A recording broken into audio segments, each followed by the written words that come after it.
رزق میں برکت کا ایک بہت بڑا ذریعہ شکر ہے.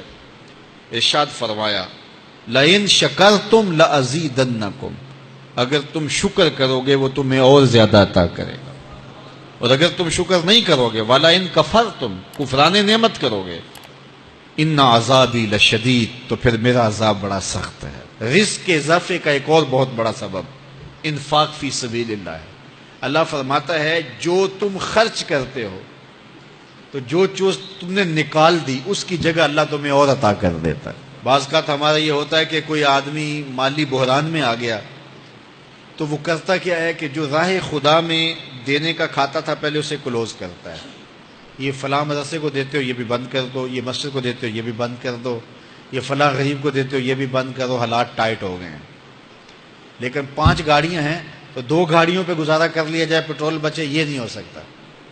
گھر کے لچھن وہی ہیں لیکن بند کہاں سے کیا؟ جہاں سے رزق آنا تھا. ہمیں تو یہ حکم دیا ہے جب رزق تنگ ہونے لگے صدقہ دے کے رب سے کاروبار کر لو، صدقے سے تمہارے رزق میں اضافہ ہوگا.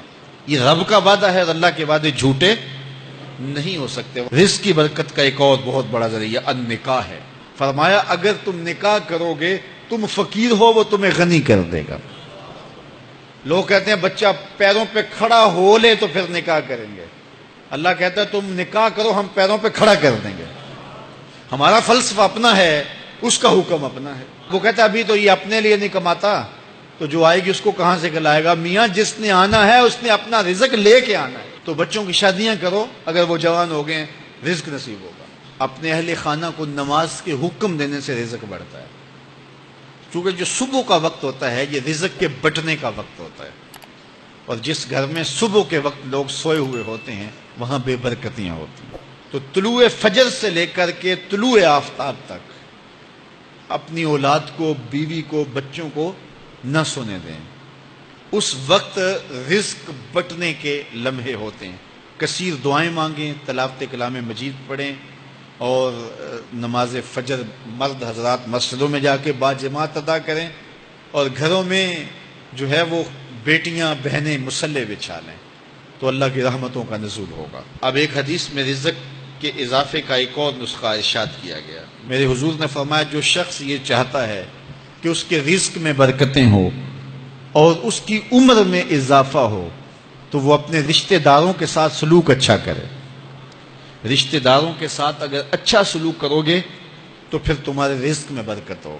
غریب ہیں تو ان کی مدد کرو، ان کی بیٹیوں کی شادیاں اپنے ذمے لے لو اگر اللہ نے آپ کو وسعت دی ہے. ان کی پریشانیاں بانٹ لو، ان کا قرضہ ہے تو اتارنے کی کوشش کرو، ان کو مشکلات سے نکالنے کی کوشش کرو. تم ان کو مشکلات سے نکالو گے اللہ تمہیں مشکلوں سے نکالے گا. تمہارے رزق میں بھی برکتیں ہوگی اور تمہارے مال میں بھی برکتیں ہوں. فرمایا بہتر صدقہ وہ ہے جو ناراض غریب رشتہ دار کو دیا جائے. اگر وہ پھنس گیا ہے، مجبور ہے، ناراض ہے تو اس کو اگر دیں گے تمہارا نفس اس میں شامل نہیں ہوگا تو یہ افضل صدقہ ہے جو ہر صورت میں قبول ہی قبول ہے. رزق کے اضافے کا ایک اور سبب الاحسان الی الضعفاء، جو کمزور لوگ ہیں ان کے ساتھ اس نے سلوک کرنا. الانفاق علی طلبۃ العلم، طالب علموں پہ خرچ کرنا، یہ بھی رزق میں اضافے کا سبب اور ذریعہ ہے. وہ حضرت بابا فرید نے کہا نا 6واں رکن دین کا روٹی ہے. گھر میں کچھ نہ ہو تو پھر نہ نماز اور نہ ہی دیگر امور کی لذت آتی ہے. تو یہ رزق فراواں اور وسیع اور مبارک نصیب کر دے اللہ. تو اس کے لیے ایک اور وظیفہ میں دیتا ہوں اور وہ یہ کہ مغرب کے بعد 21 مرتبہ سورۃ الکوثر پڑھ لیں، کثرت ہو جائے گی انشاءاللہ. اول خدوشی پڑھ لیں، 5-7 منٹ لگتے ہوں گے. تو سورہ کوثر 21 مرتبہ روزانہ مغرب کی نماز کے بعد پڑھیں. اور اگر بہت زیادہ مسائل ہیں تو ہر نماز کے بعد پڑھ لیں. تو انشاءاللہ آپ دیکھیں گے کہ گھر میں برکتیں اترتی محسوس ہوں گی، انوار کا نزول ہوتے محسوس کریں گے.